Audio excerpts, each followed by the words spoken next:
Assalamualaikum warahmatullahi wabarakatuh.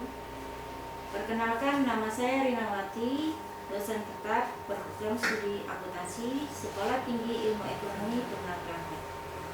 Pada kesempatan ini saya ingin menyampaikan pernyataan diri dosen unjuk kerja Tridharma Perguruan Tinggi atau disingkat dengan PDD UKT-PT pada bidang pengajaran. Saat ini saya mengampu mata kuliah pengantar akuntansi 2, yang mana mata kuliah ini merupakan mata kuliah wajib bagi mahasiswa dengan kode mata kuliah MKDKU 208.2 dengan bobot 3 SKS.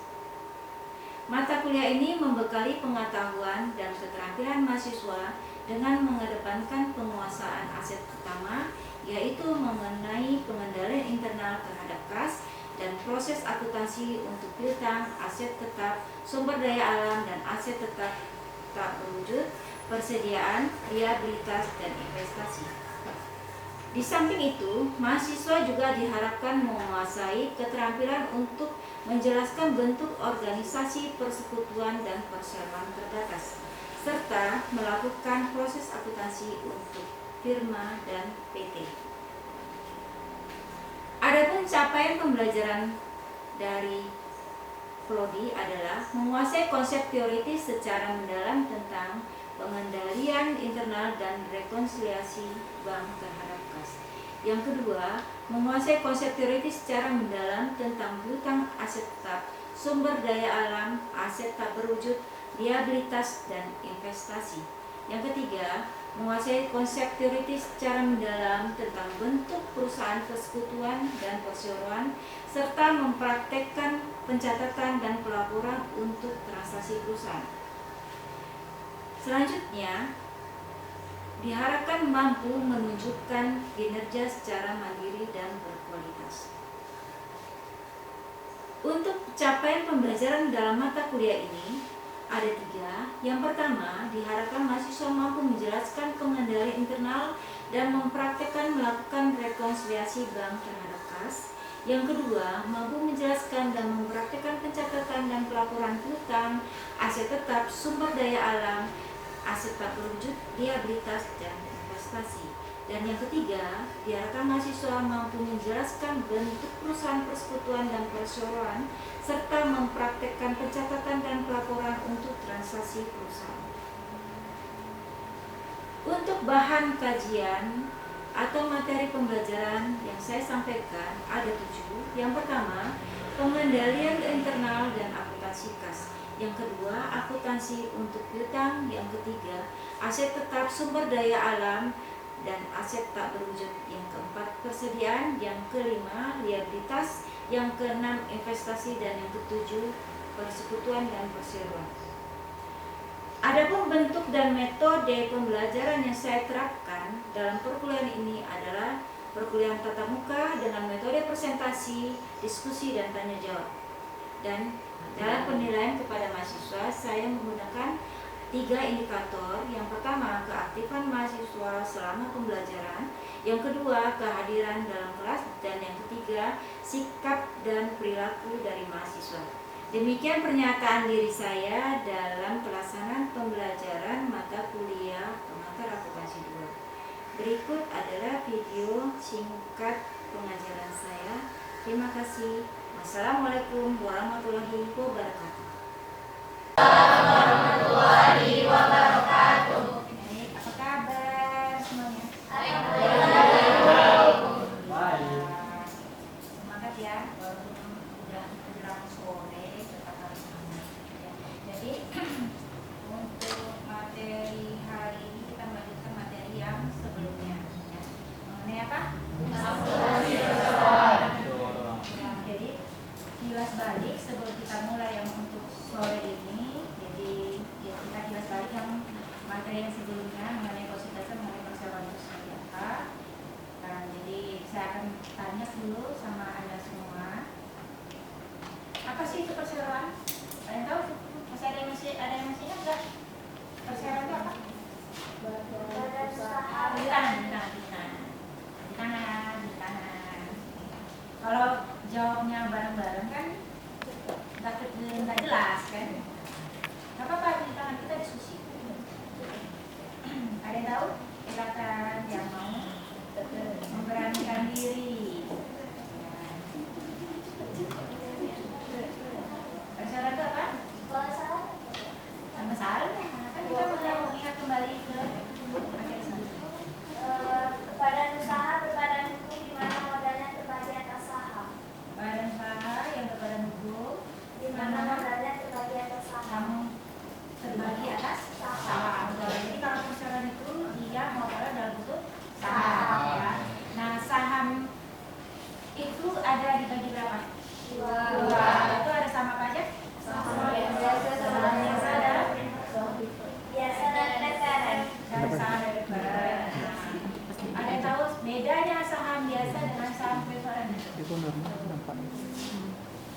Bedanya saham biasa dengan saham preferred. Kan minggu lalu saya sampaikan bahwa saham preferred begini loh. Ya, kemudian saham biasa.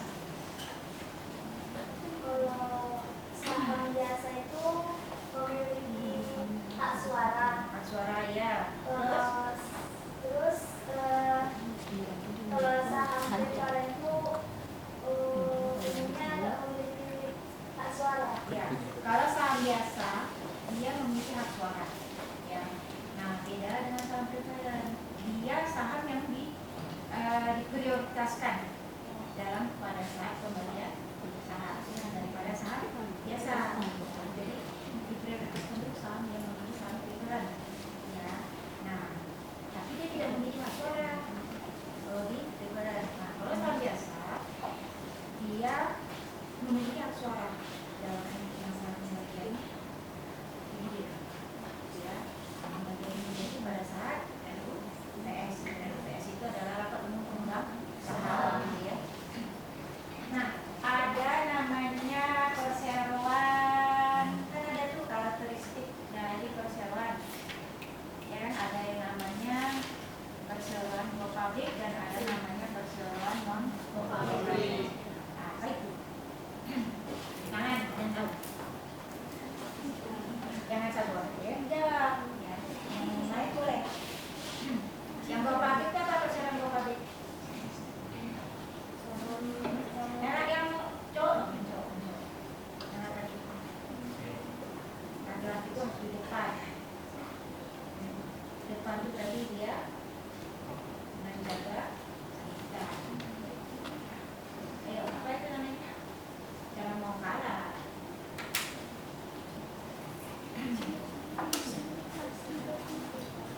Publik itu. Ada tuh waktu saya sampaikan materi ini bulan. Tadi kan? Dan terbagi dua. Publik dan non-public. Public corporation, non-public corporation. Berdasarkan dari namanya, secara logika publik berarti transparan. Transparan berarti secara terbuka. Berarti kan go public itu artinya dia yang yang sudah memang perusahaan terbuka. Ada PT ABC Tbk. Berarti sahamnya sudah bisa diedarkan, ya, diedarkan atau diperjualbelikan ya ke investor atau ke masyarakat ya melalui apa? Bursa efek. Nah, sementara kalau non go public itu dia hanya segelintir kelompok yang memiliki saham, jadi tidak dia diedarkan. Jadi misalnya yang perusahaan keluarga, ya kan? Jadi ada sekelompok kecil yang memiliki saham terbatas, tidak diedarkan. Tapi kalau yang memang sudah berpakai, ya itu di perusahaan saham bisa diperjualbelikan. Ya, lanjut. Ada yang namanya, kalau ada kan ada istilahnya, kalau jual beli saham itu kan ada namanya agio dan disagio. Masih ingat? Agio dan disagio. Agio itu apa? Agio besar dari nilai nominal. Agio?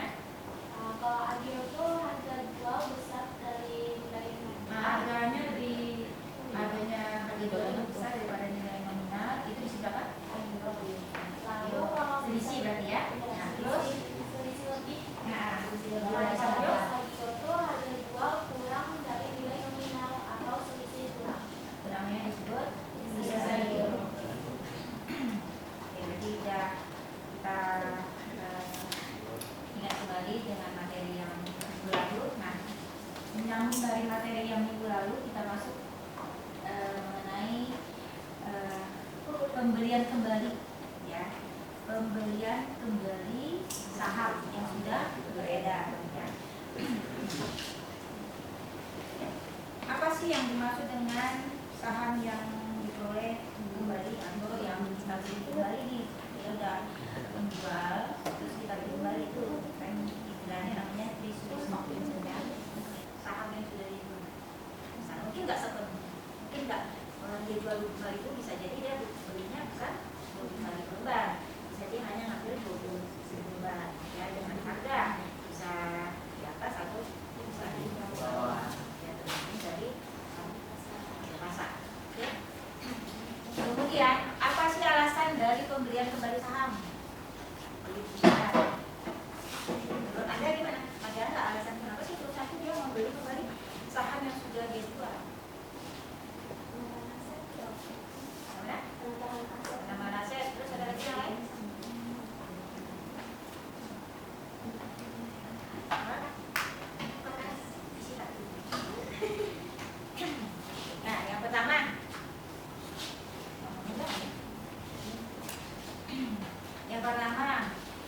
perusahaan membeli kembali saham yang sudah perusahaan jual kembali. Alasan yang pertama, bisa dia beli itu untuk sebagai bonus. Ya. Jadi dengan dia membeli kembali saham, dia berikan sebagai bonus ke pejabat ya, yang direktur atau manajer ya kan, ke karyawan ya, sebagai bonus. Supaya apa? Jadi karyawan ataupun yang ada di dalam perusahaan tersebut, dia termotivasi lah ya kan, oh diberikan insentif nih atau bonus dari perusahaan, iya kan, otomatis kan senang tuh ya, kita diberikan bonus dan terpacu kita untuk memiliki rasa tanggung jawab supaya kinerja perusahaan itu tetap bagus. Dengan apabila kinerja perusahaan itu bagus, otomatis kan laba bagus, yang laba itu pasti meningkat, ya kan. Nah kemudian kenapa pacu untuk gimana sih kita supaya mengembangkan perusahaan tersebut, ya, supaya bonusnya kita kalau kita naikin, meningkatkan kinerja perusahaan, otomatis kita karya itu merasa masih dapat bonus lagi, kan begitu, ya. Kemudian yang kedua, meningkatkan volume perdagangan saham di bursa efek dengan harapan dapat mendongkrak harga pasar saham. Dia beli kembali dengan harga murah, harga pasar lebih turun nih, dia beli kembali. Nah, begitu dengan harga beli kembali, nah bisa jadi nih tahun depan, ya kan, atau 2 tahun kemudian atau berapa harga saham yang dimiliki harganya naik, harga pasarnya dia dongkrak dong, dia jual pasar, dapat dong, ya kan. Kemudian yang ketiga, memperoleh tambahan saham yang akan digunakan dalam rangka akuisisi perusahaan lain. Akuisisi apa? Memperoleh tambahan saham yang akan digunakan dalam rangka akuisisi perusahaan. Akuisisi perusahaan. Pernah dengar akuisisi kan? Nah, akuisisi apa itu? Mengambil hak alih kepemilikan perusahaan, ya. Jadi misalnya perusahaan ABC kita ambil saham. Nah, karena kita punya saham dong. Kita ambil sisi perusahaan ABC, mengambil alih perusahaan. Kemudian mengurangi jumlah lembar saham yang beredar, yang pada akhirnya akan memperbesar laba lembar saham. Jadi perusahaan membeli saham yang kembali dengan mengurangi, artinya mengurangi jumlah lembar saham yang beredar, karena saham dia kan, dia kurangi jumlah saham yang beredar. Supaya apa? Nanti pada akhirnya memperbesar laba per lembar saham. Lanjut. Ada metode pencatatan pembelian kembali saham tersebut, ya, pembelian kembali. Nah, metode yang sering digunakan untuk mencatat pembelian dan penjualan kembali treasury stock itu adalah metode harga pokok atau cost method, yang mana dengan cost method saham yang diperoleh kembali itu akan didebet sebesar harga yang dibayar untuk mendapatkan saham tersebut, sebesar harga yang dibayar. Jadi misalnya harga saham tersebut misalnya 220 juta, yang sebesar itu. Nah ini contoh ilustrasi, ini misalnya contoh dalam neraca. Ini kan nggak semuanya ya, kalau neraca itu kan tahu kan bentuk neraca? Ada namanya, kalau sebelah kiri apa namanya? Pasifa, iya. Sebelah kanan pasifa, ya. Nah dalam pasifa itu kan ada namanya modal. Ya. Nah di sini kita lihat nih modal.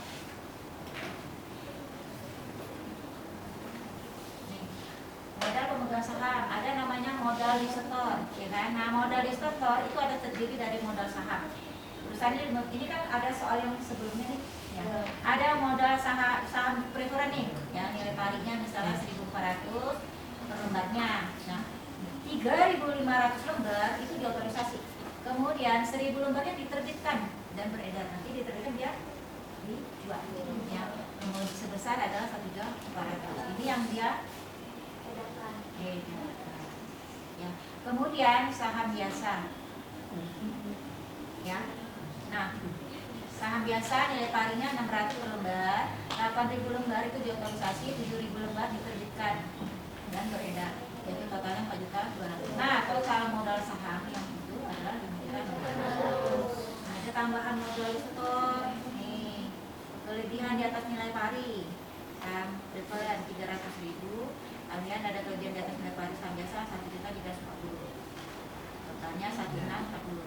Ya kan? Jadi total modal disetor 7.240. Kemudian tahun di minggu lalu kan ada laba ditahan tuh 40 juta. Berarti total pemegang saham itu 47.240. Ini kita melihat soal yang sebelumnya. Jadi saya nggak akan tampilkan lagi soal yang sama ya. Kita udah soal yang sebelumnya. Kemudian ada transaksi ini. Pada tanggal 7 Januari perusahaan memperoleh kembali 3.000 lembar saham. Ya, sama kayak saham biasa.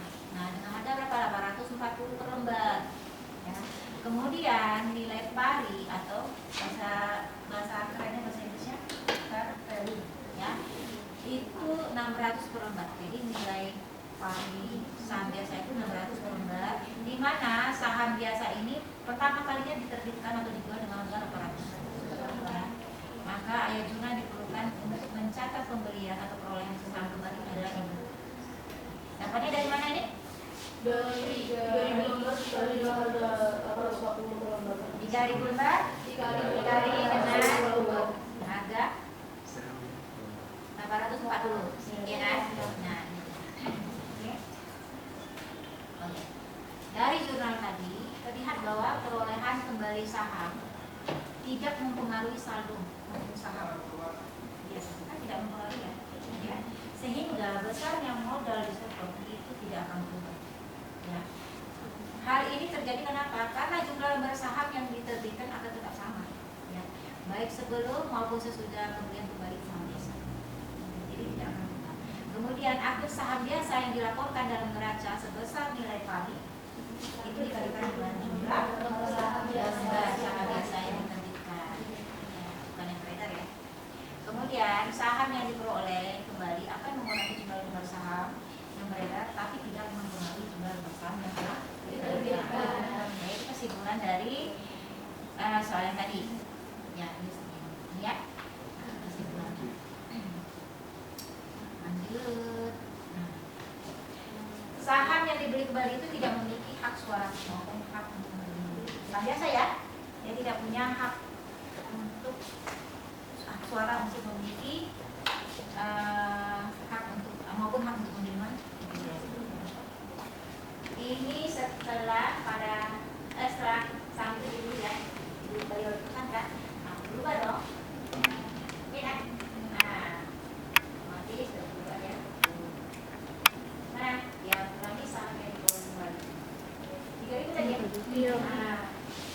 Nah, 2.520 kali itu.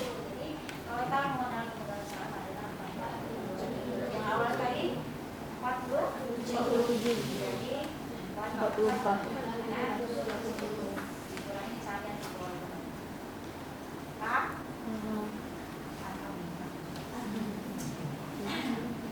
Kemudian pada tanggal ada ilustrasi lagi. Pada tanggal 17 Januari perusahaan menjual lagi kembali sebanyak berapa? 1.200 ya, dengan harga 4.850. Jadi saham yang sudah dia beli dia jual kembali yang sebesar 1.200 kembali dijual dari dia beli 1.200 dijual kembali ya. Nah ini pas itu dari saham yang diperoleh kembali 1.200 saham yang diperoleh kembali. Tahu dapatnya dari mana? Ini dia ya. Ya, penjualan turis stok 1.200 kali 880. Kemudian saham yang diperoleh kembali 1.200 kali ini. Kemudian ada kelebihan ada jual di atas harga pokok, ya kan? Dia beli kan waktu itu 840 ya, kan? Dia jual 840. Jadi ada modal itu kelebihan modal stok dari saham yang jelas ya? Nah, kita masuk mengenai akumulasi dividen.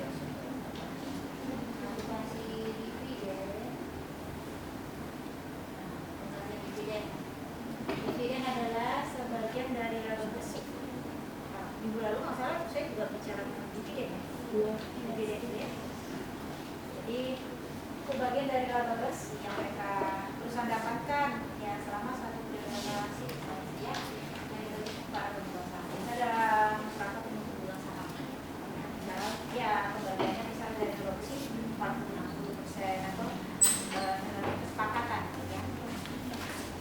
Ada juga dividen adalah pembagian laba terhadap pemegang saham berdasarkan banyak saham. Misalnya Anda punya saham di perusahaan A, si A punya saham 50.000 lot, misalnya 50.000 lot, yang si B punya 20.000, misalkan saham. Kan beda-beda. Nah, ada dua macam dividen. Pertama dividen tunai, ya kan? Dividen tunai itu dia bentuk pembagian keuntungan dalam bentuk tunai lah ya. Nah, dividen tunai itu paling sering dilakukan paling umum ya. Itu dividen tunai ya. Kemudian ada dividen saham. Jadi pembagian dividen itu bisa dalam bentuk dua, dividen tunai dan dari investornya. Saya dia misal dalam bentuk tunai saya mau ya kan? Kemudian dalam bentuk saham ya dalam usaha berarti menambah jadi kalau dalam bentuk saham itu biasanya saham biasa. Ini ada yang surat ini. Anggaplah pada tanggal 6 Desember nih Dewan Direksi PT Angkutan mengumumkan dividen tunai sebesar 72 dia ada 111 saham biasa yang dimiliki. Kemudian nilai palingnya 140 permainnya. Ayat jurnalnya nih. Yang penting Anda semua ingat tuh ayat jurnal itu jangan sampai kebalik. Ya. Yang mana yang posisi debit, yang mana posisi kreditnya ya. Nah, kalau dia menambah, berarti dia posisinya debit. Biasa menambah di posisi debit. Ya. Jadi untuk jurnalnya dividen tunai 7.200 utang dividen tunai 7.200 karena biasanya pembagiannya itu pada saat tahun berikutnya ya. Jadi statusnya masih utang ya.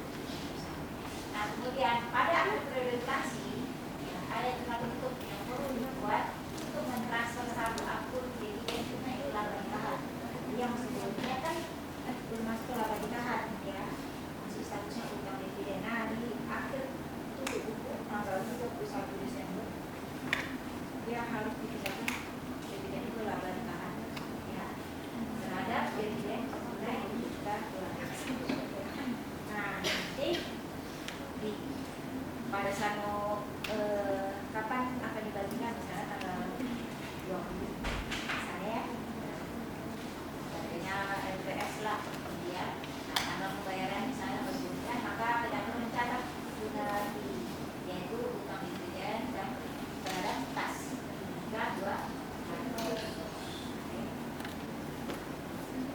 pada tanggal 18 Desember 2003 PT Aksara mengumumkan dividen saham sebesar 8% atas 112 saham biasa yang beredar dari 1.440 per lembar. Harga pasar saham saat diumumkan itu 520 per lembar. Ya.